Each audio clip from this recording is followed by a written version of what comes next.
Ibu Bapak, saudara-saudariku yang dikasihi oleh Tuhan, Shalom. Selamat berjumpa kembali dalam Renungan Harian Katolik Paroki Tomang, Jakarta. Hari ini hari Kamis, tanggal 25 Desember tahun 2025. Tema renungan kita hari ini adalah Sang Raja Kaum Anawim.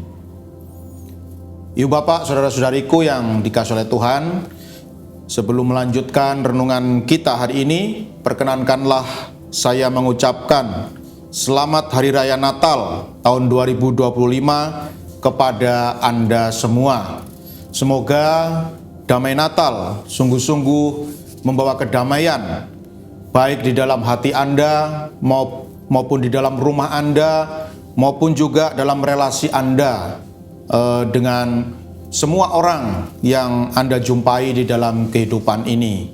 Semoga rahmat Natal senantiasa membawa kehangatan di dalam relasi cinta kita kepada sesama.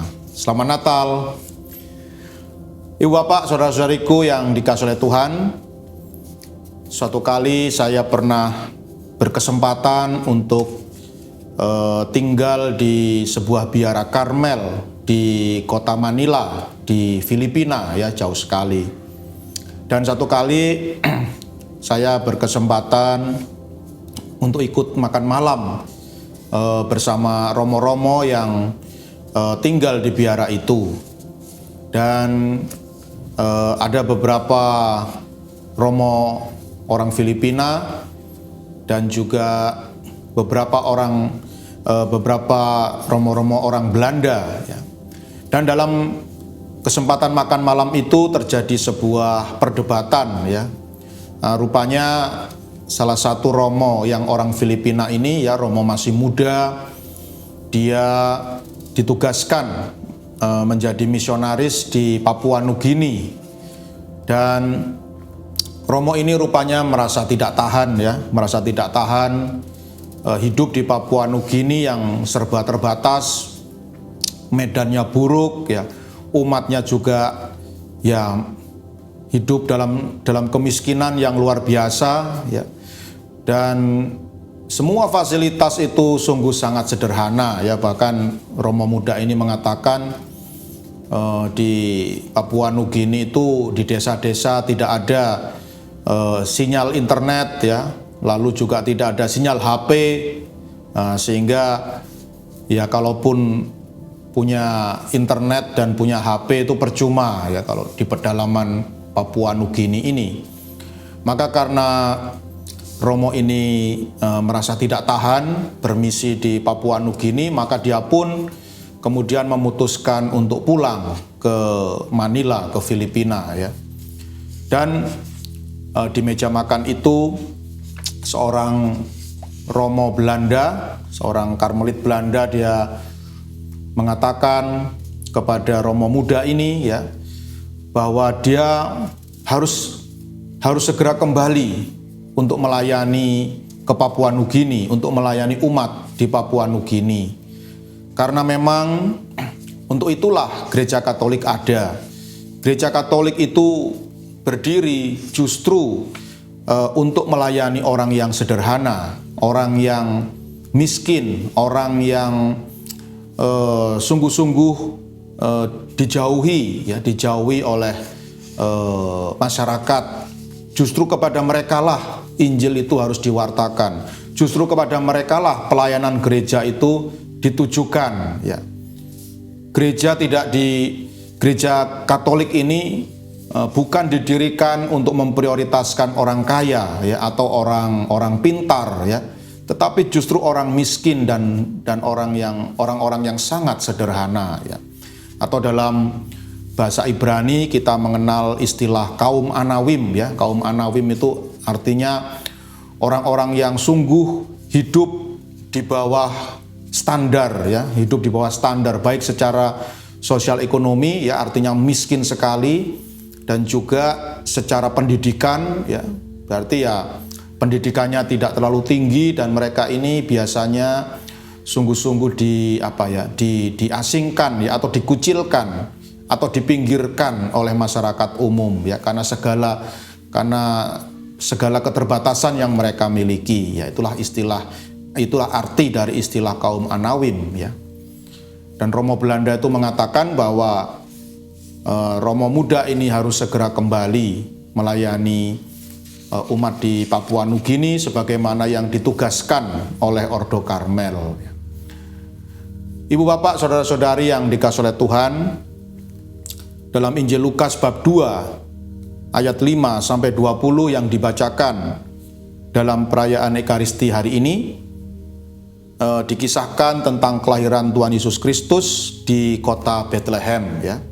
Dan di dalam perikop Injil ini, ya, perikop Injil hari ini dikisahkan dan ini sungguh sangat menarik, ya, bahwa kelompok manusia pertama yang mengetahui atau yang diberitahu oleh Tuhan melalui perantaraan para malaikat bukanlah orang cerdik pandai, ya, bukanlah orang kaya, bukanlah orang yang status sosialnya tinggi, ya.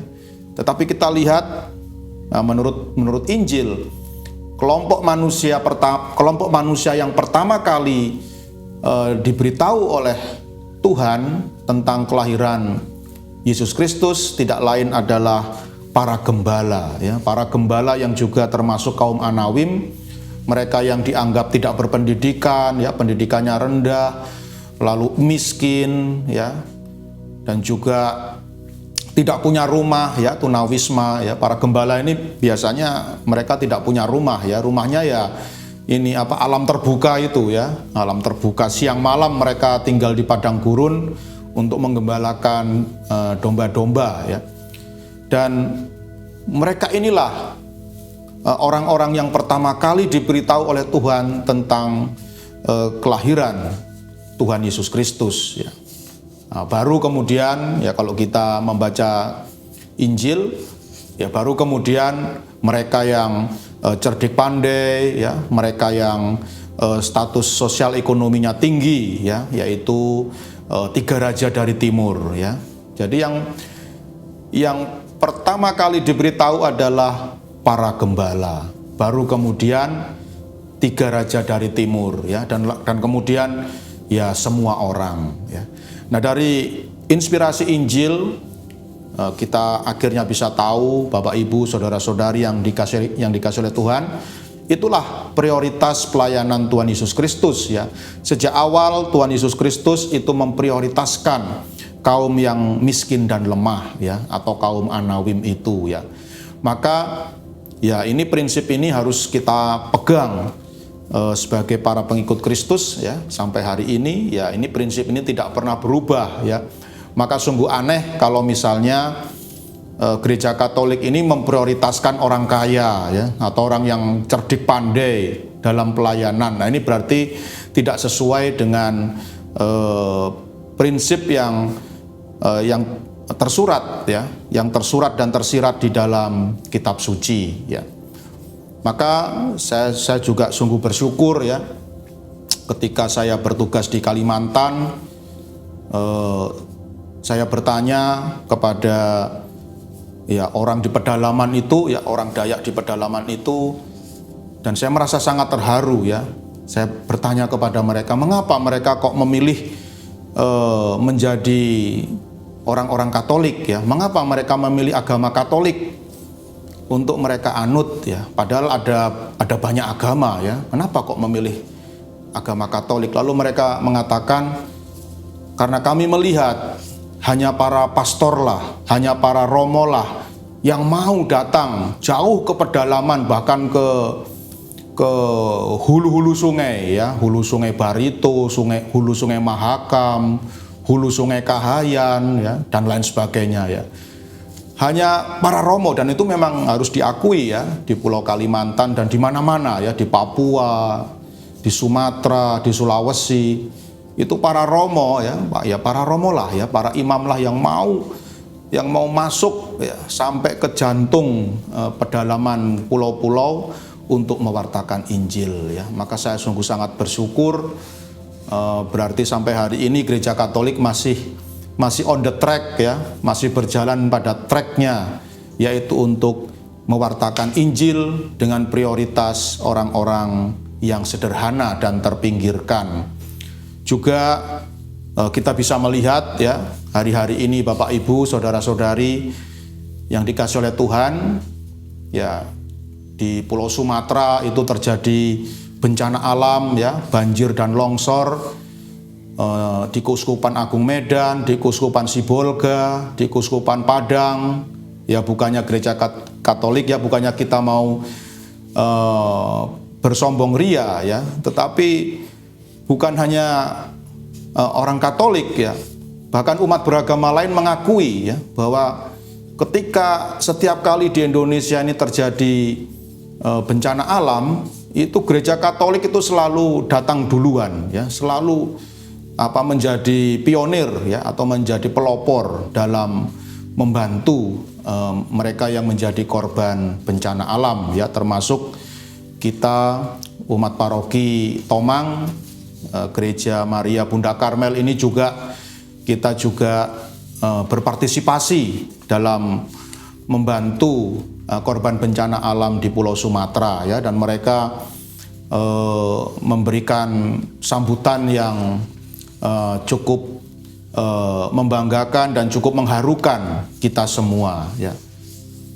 Ibu bapak, saudara-saudari yang dikasihi oleh Tuhan, inilah makna ya, makna inti dari Natal, inilah pesan utama dari hari raya Natal yang kita rayakan pada hari ini, bahwa sejak awal Tuhan kita Yesus Kristus itu memprioritaskan pelayanannya kepada kaum miskin, kaum anawim, kaum miskin dan kaum sederhana, kaum yang dipinggirkan oleh masyarakat umum.